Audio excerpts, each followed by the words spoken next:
My name is Marcus Johnson, and I live in a quiet suburban neighborhood on the outskirts of Portland, Oregon. It's one of those places where everyone knows each other, or at least pretends to. At first glance, it looks idyllic. Manicured lawns, kids riding bikes down the street, and block parties that happen every summer. But beneath all that perfection lies something uglier, something I felt since the day I moved here 5 years ago. I'm not what most people expect when they think of a tech entrepreneur. Sure, I founded Innovatech, a startup focused on sustainable energy solutions, but my suits don't always fit perfectly, and sometimes I wear hoodies to work because they're comfortable. That alone was enough for some of my neighbors to label me as suspicious. One time, Karen Thompson from next door even asked if I had any connection to gangs because she saw me talking to a couple of black delivery guys outside my house. Like somehow being friendly made us criminals by association. It stung. But I didn't let it get to me. Not then.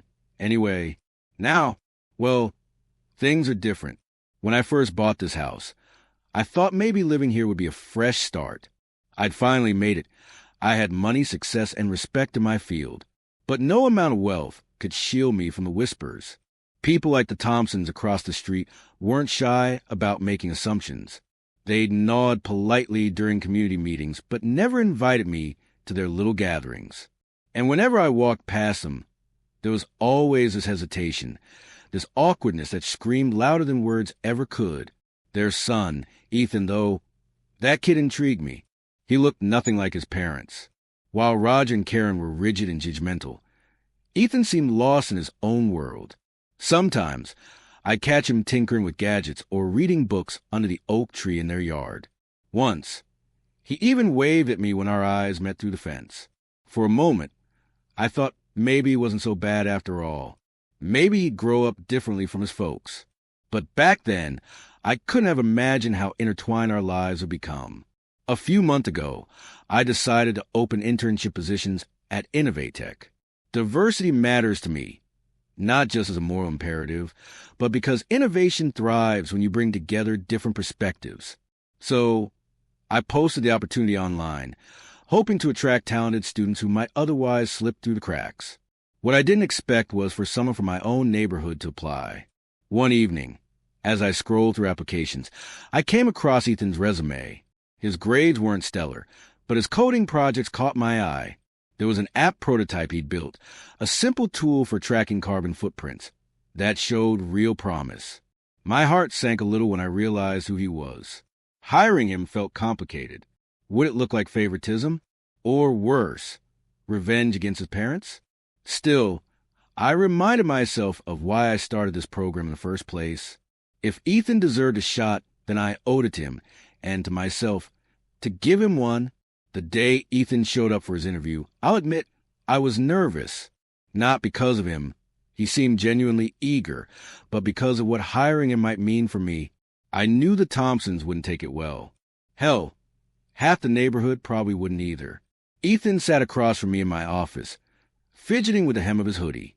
"Mr. Johnson," he began, voice trembling slightly. I understand if you think this is weird, given everything. Everything. I raised an eyebrow, leaning back in my chair. "You know my parents," he said quickly, cheeks flushing red. "They've said some stuff about you before. Stuff I don't agree with." I studied him carefully. Here was this kid, practically apologizing for his family's ignorance while trying to prove himself. In that moment, I saw potential, not just as an intern, but as someone who could break free from the toxic mindset of his upbringing. So I gave him a chance. Because isn't that what second chances are all about? Ethan's first day at Innovatech went smoother than I anticipated. He blended in with the team, asking thoughtful questions and offering ideas during brainstorming sessions. By lunchtime, Olivia pulled me aside. "Are you sure about this, Marcus?" she whispered, glancing toward Ethan's desk. "People are already talking. You know how gossip spreads around here." "Let them talk," I replied firmly. "If Ethan can handle it, so can I." But Olivia wasn't wrong. By the end of the week, rumors had reached my ears. Some employees speculated that I only hired Ethan out of pity or guilt. Others wondered if I was using him to send a message to the Thompsons. None of it mattered to me. I trusted Ethan to prove himself. What did matter, though, was how the news would affect his parents. And sooner than I expected, I found out. It happened on a Friday evening. I was walking home from the grocery store when Karen Thompson stepped into my path, arms crossed and lips pursed tight. She looked like she was ready for battle. "Marcus," she said sharply, "is it true? Did you hire Ethan?" I sighed, setting my bags down. "Yes, Karen, I did. Why does that concern you?" "Because it's inappropriate," she snapped. "You barely know him. Are you doing this to punish us? To make some kind of statement?" Her words hit a nerve, but I refused to let her see it. Ethan earned his place here. Period. If you have a problem with that, take it up with him. Karen opened her mouth to argue, but I turned away before she could say another word. As I walked off, I couldn't shake the feeling that this was far from over. Over the next few weeks, Ethan became a vital part of our team. He dove headfirst into developing the renewable energy app, pouring hours into perfecting its algorithms and user interface. Watching him grow reminded me of myself at his age, hungry, determined, and unafraid to challenge the status quo. Still, success came with challenges. Rumors about Ethan's hiring continued to circulate, both within the company and beyond. Some neighbors avoided me altogether, while others shot disapproving glances whenever we crossed paths. Even Roger Thompson tried cornering me at a local coffee shop, accusing me of exploiting his son for cheap labor. But none of that compared to the tension building inside Ethan himself. Every night, he returned home to face his parents' disapproval. They hated that he spent so much time working for me, believing I was corrupting him somehow. Little did they know, their own prejudices were driving him further away. One afternoon, Olivia burst into my office, panic written all over her face. "Marcus, you need to see this," she said, handing me her phone. On the screen was a Facebook post from Roger Thompson, ranting about how I'd manipulated Ethan into interning at Innovatech. He claimed I was using the boy to settle old scores and called me unfit to run a business. The comments section was filled with vitriol, much of it directed at me. How'd he find out? I muttered, rubbing my temples. "Does it matter?" Olivia asked. "This is bad, Marcus. Really bad." As if on cue, Ethan appeared in the doorway, pale and shaken. "I heard them talking last night," he admitted softly. "They're planning to pull me out of the internship unless I quit." For the first time in years, I felt truly powerless. How could I protect Ethan without alienating him from his family completely? The Thompsons' accusations didn't stay confined to Facebook for long. Within days, a local journalist picked up the story, framing it as a clash between privilege and progressivism. Suddenly, I was thrust into the spotlight. Interview requests flooded my inbox, and reporters camped outside Innovatech's office. The narrative they spun wasn't entirely inaccurate, but oversimplified everything. To them, I was either a victim of systemic racism or an opportunist exploiting a family feud. Neither portrayal felt fair. I called Olivia into my office late one night, after another exhausting day of deflecting questions. "We can't keep ignoring this," she said, pacing back and forth. "You need to address it head on." "And say what?" I shot back, frustration bubbling over. That I hired Ethan because he's talented? That his parents are wrong about me? People will twist whatever I say anyway. Olivia stopped pacing and looked at me dead in the eye. "Then don't just talk about Ethan. Talk about us. About why Innovatech exists. Use this platform to highlight the bigger picture, the barriers people like you face every damn day." Her words struck a chord. For years, I'd avoided speaking publicly about race and discrimination, fearing it would undermine my credibility as a CEO. But maybe Olivia was right. Maybe silence had only made things worse. Ethan came to see me the next morning, his face pale and drawn. "I don't know what to do," he confessed, sinking into the chair across from my desk. "My mom won't stop crying, and my dad, he says if I don't quit, he'll cut me off completely." I leaned forward, resting my elbows on the desk. "Ethan, listen to me. You're stronger than this. Don't let their fear dictate your future." He shook his head, tears welling up in his eyes. "But they're my family, Marcus. What if I lose them?" For a moment, I didn't know how to respond. How could I tell him that sometimes losing toxic relationships was the first step toward finding yourself? Instead, I offered the only thing I could: support. Whatever happens, you'll always have a place here, at Innovatech and in my corner. Ethan left my office looking slightly more composed, but I couldn't shake the weight of his words. Family loyalty ran deep, even when it hurt. And as much as I wanted to shield him from the fallout, I knew this battle was his to fight. The community forum took place in the same auditorium where we held our annual neighborhood meetings. Rows of folding chairs were set up, each occupied by familiar faces, some curious, others hostile. When I stepped onto the stage, murmurs rippled through the crowd.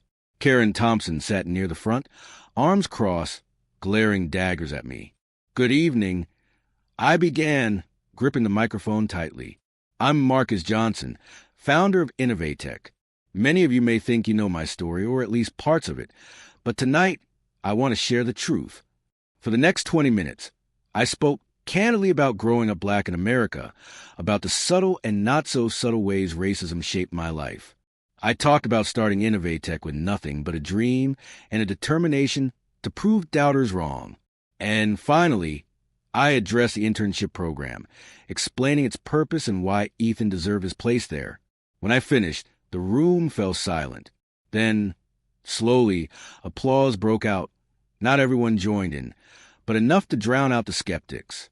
As I stepped down from the stage, I locked eyes with Karen.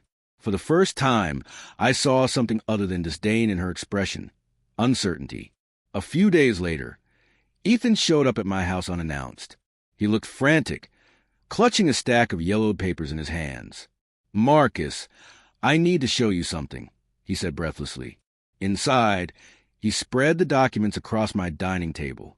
They were old letters written by his grandfather, detailing transactions involving properties sold under discriminatory terms. One letter explicitly mentioned refusing to sell a home to a Black family. My family. My stomach churned as I read the words. "I found these in the attic," Ethan explained, voice trembling. "My grandparents made money off redlining. That's why my parents act the way they do. They're ashamed, but instead of owning it, they blame people like you." I stared at the letters, anger and sadness warring inside me. This revelation explained so much about the Thompsons' behavior, but it also complicated things further. If Ethan exposed this, it could destroy his family's reputation. Yet, keeping quiet meant perpetuating the cycle of denial. After hours of deliberation, Ethan decided to leak the information anonymously to a journalist. "They need to be held accountable," he told me, resolve hardening his voice. "If they won't confront their past, someone else has to force them." The article hit the internet 2 days later, sending shockwaves through the community. Neighbors who once defended the Thompsons now turned on them, calling for transparency and accountability. Roger and Karen became pariahs, shunned at social events, and criticized in online forums. Meanwhile, Ethan distanced himself from his parents, moving out temporarily to stay with me. "Thank you for letting me crash here," he said one night as we sat on my porch, watching the sunset. "I know this must be weird for you too." "It's not weird," I replied honestly. "It's complicated. But sometimes doing the right thing is messy." The fallout reached a boiling point when Roger and Karen confronted Ethan directly. "How could you betray us like this?" Karen screamed, tears streaming down her face. "We're your family." Ethan stood his ground, though his voice trembled. "No, Mom, this is betrayal. Pretending you're better than everyone else while hiding behind lies. I'm done enabling you." Their argument ended with Ethan walking out, leaving his parents devastated. It wasn't easy for him. He loved them despite everything, but staying silent had cost him too much already. Over the next few weeks, he threw himself into work, channeling his pain into the app project. Together, we refined the prototype, preparing it for launch. As the dust settled, I encouraged Ethan to reach out to his parents again, not to reconcile fully, but to open lines of communication. Forgiveness doesn't mean forgetting, I told him. It means giving them a chance to grow. Reluctantly, Ethan agreed. Their conversation started awkwardly, filled with apologies and half-truths. But over time, Small breakthroughs emerged.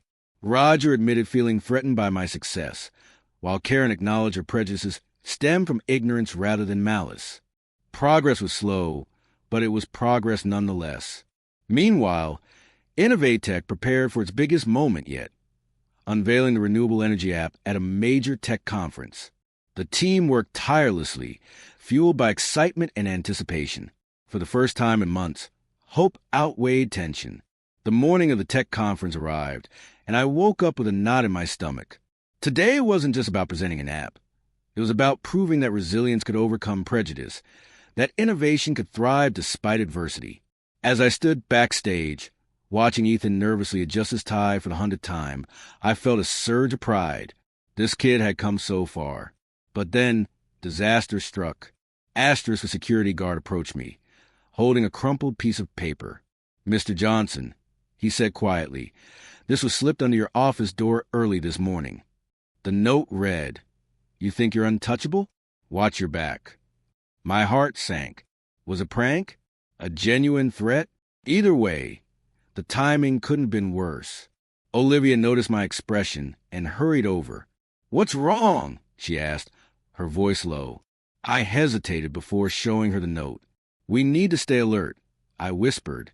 "If anything seems off during the presentation, get everyone out immediately." Despite the unease gnawing at me, we pressed on. When Ethan and I took the stage together, the audience erupted into applause. For those few minutes, as we demonstrated the app's capabilities and shared our vision for a greener future, I forgot about the note, until the lights flickered. Thankfully, the flickering lights turned out to be a minor electrical issue, not a deliberate act of sabotage. Still, the incident left us shaken. After the presentation ended, I pulled Ethan aside. "Are you okay?" I asked, placing a hand on his shoulder. He nodded, though his hands were still trembling. "Yeah, just can we go home now?" Back at my house, we sat in silence, both processing what had happened. Eventually, Ethan broke the quiet. "Do you ever feel like no matter how hard you try, some people will always hate you?" I sighed, leaning back against the couch.